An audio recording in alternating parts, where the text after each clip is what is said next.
तो हेलो बच्चों, आज हम चालू करेंगे या स्टार्ट करेंगे कक्षा 11 की मैथमेटिक्स, जिसकी जो प्रश्नावली है, ये प्रश्नावली है मेरे पास 5 सम्मिश्र संख्याएं, कॉम्प्लेक्स नंबर इनको बोला जाता है।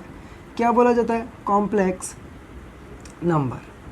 ठीक, देखो थोड़ी सी हम स्पीड को यहाँ पर कवर करके चलेंगे, क्योंकि 11th लेवल थोड़ा सा एक अच्छा लेवल होता है जिसे पढ़ाने में मज़ा भी आता है और कहीं ना कहीं बेसिक भी क्लियर होता है। तो समझते हैं अपन चैप्टर की तरफ कि ये सम्मिश्र संख्याएं होती क्या है। तो इसको देखते हैं कि ये सम्मिश्र संख्याएं होती क्या है। तो बचपन में हम लोगों ने कक्षा 10th तक प्राकृत संख्याएं पढ़ी, होल नंबर्स पढ़े, मतलब पूर्ण संख्याएं पढ़ी, इंटीजर पढ़े, पूर्णांक पढ़े, चर संख्याएं, अचर संख्याएं, ये सभी संख्याएं क्या करी हमने पढ़ी है। ठीक है, तो उनसे कोई मतलब नहीं था। तो थोड़ा इसको देखते हैं कि क्या ऐसी क्या दिक्कत हो रही है, देखते हैं इसको। मान लो मैं आपके सामने एक एग्जांपल देता हूँ। यहाँ पर एक क्वेश्चन है मेरा, एक एग्जांपल है x² + x + 1 = 0, निम्न द्विघात समीकरण के मूल ज्ञात करो। मान लो किसी ने मेरे को क्या दिया, एक क्वेश्चन दिया या एक इक्वेशन दे दी, एक समीकरण मुझे दे दी और कहा कि x² + x + 1 = 0 का क्या करना है, हमें मूल ज्ञात करना है। तो हो सकता है हम क्या करेंगे, इसके मूल निकालने का प्रयास करते हैं। तो मूल निकालने का जो तरीका है मेरे पास वो क्या है, श्रीधराचार्य सूत्र। तो हम लगा के देखते हैं कि श्रीधराचार्य सूत्र क्या होता है, -b + -√b² - 4ac/2a। ठीक है, तो माइनस का b के स्थान पर क्या आएगा, √b² माइनस का 4, a के स्थान पर ये और c के स्थान पर ये, × 2 × a। तो -1 + -1 - 4/2, तो -1 + -3/2। तो मेरे पास क्या निकल कर आया है, -1 + -√-3/2 मेरे पास क्या निकल कर आया है, इसका रिजल्ट्स निकल कर आ रहा है। ठीक है, तो अब क्या होता था जब हम कक्षा 10वीं की बात करते थे, जब हम इस क्लास से एक स्टेप पहले जाएं तो 10th में हम क्या करते थे, इस जगह पर आकर रुक जाते थे, क्योंकि इसके बाद का हमें क्या होता था, पता नहीं होता था कि अब हम क्या करें आगे, अब हम क्या करें आगे। तो हमारे पास यहाँ पर रुक जाते थे। रुकने की जो कंडीशन होती थी वो क्या होती थी कि मेरे पास एक सूत्र था। देखो थोड़ा सा इसको बेसिक नॉलेज से देखते हैं, इस तरफ देखना। एक सूत्र था Shridharacharya, x = -b + -√b² - 4ac/2a। इस सूत्र की सहायता से मैंने क्या किया, इसके मूल निकाले। ठीक है, अब देखो जहाँ पर b क्या होता था, x का गुणांक, a क्या होता था, x² का गुणांक, और c क्या होता है, अचर पद हमारे पास होता है। तो अब हम इसको थोड़ा सा देखते हैं कि जो ये अंडर के अंदर जो संख्या आ रही है, ये वाली, ये अंडर के अंदर जो संख्या आ रही है, इसको हम बोलते थे कक्षा 10वीं में d। क्या बोलते थे इसको हम, d, मतलब विविक्त कर इसको बोला जाता था। क्या बोला जाता था इसको, विविक्त कर इसको क्या करते थे हम, बोलते थे। अब इसकी कंडीशन थी, क्या कंडीशन थी कि अगर d का मान > 0 होगा तो मूल क्या होंगे, वास्तविक होंगे। कंडीशन थी ना हमारे पास, कक्षा 10वीं को याद करो, मूल वास्तविक होंगे। ये कक्षा 10th में हमने बहुत ही डीपली में पढ़ा था, और बिल्कुल मतलब बहुत ही डीपली में पढ़ा है इसको। d का मान अगर 0 के इक्वल आ जाता था तो 2 समान वास्तविक मूल होते थे, 2 समान वास्तविक मूल होते थे, 2 समान वास्तविक मूल होते थे। और d का मान क्या होता था, > 0 होता था, तो मूल उपस्थित नहीं थे, मूल उपस्थित नहीं थे। ये कंडीशन हमारे पास क्या थी, 3 कंडीशन हमारे पास होती थी। मूल वास्तविक होंगे, 2 मूल समान वास्तविक होंगे, और d का मान जब 0 से छोटा आ जाता था तो हम क्या करते थे, इसको नहीं निकाल पाते थे। तो यहाँ पर अगर आप d का मान देखोगे तो ये माइनस का जो 3 है, ये क्या है, 0 से छोटा है। जो d का मान आ रहा है ना, ये विविक्तकार क्या होता है, इस अंडर के अंदर का, ये क्या होता है, d का मान जो होता है ना, ये अंडर के अंदर की संख्या होती है, ये ध्यान रखना आप लोग। तो d कितना आ रहा है मेरे पास, -3, जो कि क्या है, 0 से छोटा है। तो 0 से छोटा है। अब मैं कह सकता हूँ कि यहाँ पर अब हम मतलब कठिनाई में पड़ गए, एक समस्या में पड़ गए कि अब क्या किया जाए। तो उसके जो आगे का प्रोसेस था कि d का मान जब नेगेटिव आ जाए तो उसके आगे का जो प्रोसेस है, उस प्रोसेस को करना ही हमारे पास क्या कहलाया, कक्षा 11th में हम उसको क्या करेंगे, जोड़ेंगे किससे, सम्मिश्र संख्या से। तो देखते हैं इसका लॉजिक क्या है, सम्मिश्र संख्या है। तो ऐसी समस्या कि जब विविक्त कर या d का मान क्या आ जाए, नेगेटिव आ जाए, तो उस कंडीशन में क्या किया जाए, उस जटिल समस्या से बचने के लिए, उस जटिल समस्या का समाधान करने के लिए हम क्या करेंगे, कॉम्प्लेक्स नंबर पढ़ेंगे। अब देखो क्या होता है, जो वैज्ञानिक थे उन्होंने सोचा कि अगर इसका आगे का प्रोसेस हम करें, इस चीज़ के आगे का जो प्रोसेस करेंगे वो ही क्या कहलाएगा, मेरे पास कॉम्प्लेक्स नंबर होगा। ये चीज़ हम कक्षा 10th तक पढ़कर आ चुके हैं, इसलिए थोड़ा सा हम इसमें क्या किया, स्पीड हमने बता दिया, क्योंकि 10वीं कक्षा हमने अच्छे से रिवाइज की है। अब देखो यहाँ पर देखते हैं थोड़ा इसको, ठीक है। अब वैज्ञानिकों ने सोचा कि इसे जो -3 है मेरे पास, वैज्ञानिकों ने क्या किया कि जो -3 है मेरे पास, इस -3 को क्या मैं इस तरीके से लिख दूँ, -1 प्लस माइनस अंडर रूट, इस -1 को एक तरफ कर दो और इस √3 और इसको वापस ऐसे लिख दो। इस माइनस को मैंने -1 के रूप में लिख दिया, क्योंकि -1 को किसी से भी आप गुणा करोगे तो कोई दिक्कत नहीं होगी। अगर आपको दिख नहीं रहा तो इसको यहाँ पर देखो, इधर यहाँ देखते हैं इसको, कि जो -1 प्लस माइनस, जो ये -3 है ना, इस माइनस को -1 और 3 के रूप में हमने क्या कर दिया, इसको तोड़कर लिख दिया, ठीक है। ऐसा क्यों लिखा, ऐसी लिखने की क्या आवश्यकता आ गई, इसको थोड़ा सा ध्यान से देखना। उन्होंने कहा कि ठीक है, अपन इस -3 को क्या कर सकते हैं, -1 × 3 में लिख सकते हैं, क्योंकि माइनस को किस में लिख दिया मैंने, -1 में लिख दिया। तो उन्होंने कहा कि ठीक है, जो -1 आ रहा है ना मेरे पास, इसको हम क्या करते हैं, एक काल्पनिक नंबर मान लेते हैं, क्योंकि ये तो अजीब सा है ना, अजीब सा दिख रहा है मेरे पास ये। तो इससे जो -1 था, इस -1 को उन्होंने क्या कर दिया, एक काल्पनिक नंबर मान लिया, और उस काल्पनिक नंबर को इन्होंने क्या कहा, आयोटा कहा। क्या कहा, आयोटा। आयोटा को कैसे रिप्रेजेंट करते हैं, ऐसे स्मॉल आई लिखना, और ये क्या कहा इन्होंने, आयोटा कहा। इसको क्या बोलेंगे अपन हिंदी में, आयोटा, और इंग्लिश में भी इसको क्या बोला जाता है, आयोटा बोला जाता है, ठीक है। तो ये आयोटा किसकी कल्पना करी उन्होंने, -√1 को।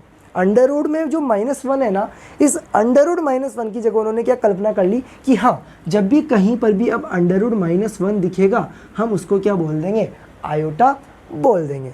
अब जब ऐसा बोल दिया गया कि √-1 जहाँ पर भी होगा वहाँ पर क्या होगा, आयोटा रिप्रेजेंट होगा, तो अब हम इसको कर सकते हैं आसानी से, बिल्कुल कर सकते हैं। ये देखो, -1 प्लस माइनस √-1 के स्थान पर क्या बोल दिया, आयोटा, और ये रहा √3/2। तो ये इसका क्या हो गया, 2 मूल हो गए मेरे पास।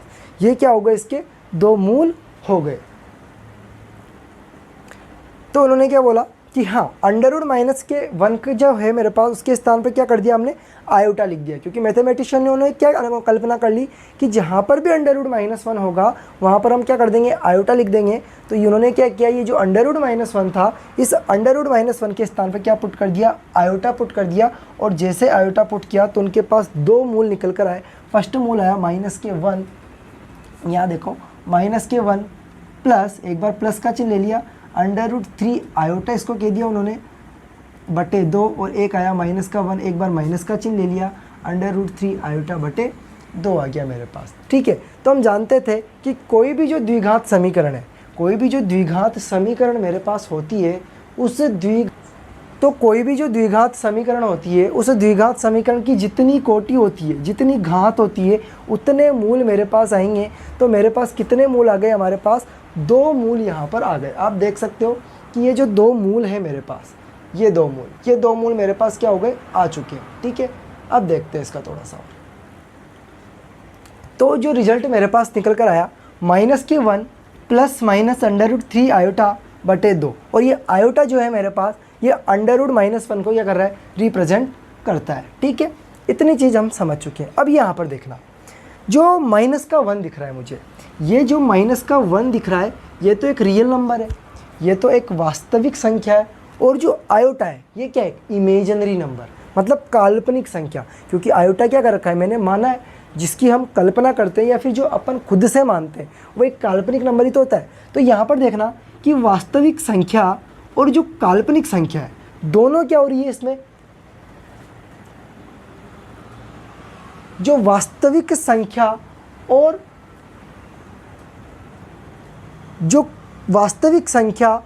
काल्पनिक संख्या दोनों ही क्या हो रही है, इसमें मिश्र हो रही है। देखो ध्यान से, इसमें वास्तविक संख्या भी आ रही है और काल्पनिक संख्या भी आ रही है। तो वास्तविक संख्या और काल्पनिक संख्या दोनों का क्या हो रहा है, इसमें मिश्रण हो रहा है।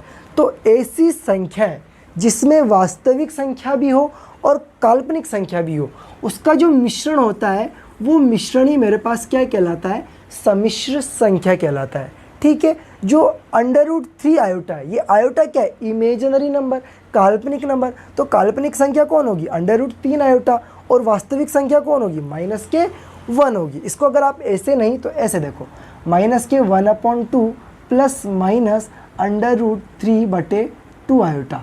तो वास्तविक संख्या कौन होगी मेरे पास, -1/2, और काल्पनिक संख्या कौन हो गई, √3/2, क्योंकि इसमें आयोटा है, और आयोटा मैंने क्या कर रखा है, कल्पना से मान रखा है कि √-1 को हम आयोटा बोलेंगे। तो वास्तविक संख्या और काल्पनिक संख्या दोनों का क्या हो रहा है, कॉम्बिनेशन हो रहा है, दोनों का क्या हो रहा है, मिश्रण हो रहा है। तो ऐसी संख्या है जिसमें वास्तविक और काल्पनिक दोनों संख्याएं क्या हो, विद्यमान हो, क्या कहलाती है, सम्मिश्र संख्याएं मेरे पास कहलाती है। तो इतनी चीज़ क्लियर हुई कि सम्मिश्र संख्याएं क्या होती है और ये हमें क्यों पढ़नी पड़ रही है, क्योंकि हम 10th तक क्या करते थे, इस कंडीशन को जैसे हम देखते थे तो वहाँ पर रुक जाते थे।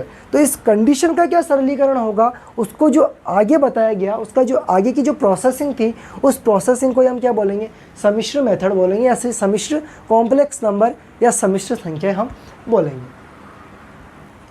अब हम देखते हैं आयोटा की कुछ महत्वपूर्ण घातें। ठीक है, हाँ, क्योंकि इसकी ज़रूरत पड़ती है, आयोटा की महत्वपूर्ण जो घातें हैं ना, इसकी हमें आवश्यकता पड़ सकती है। तो इसको देखते हैं। जो आयोटा है उसको मैंने क्या मान रखा है, √-1। ठीक है, इतनी चीज़ हमें पता है।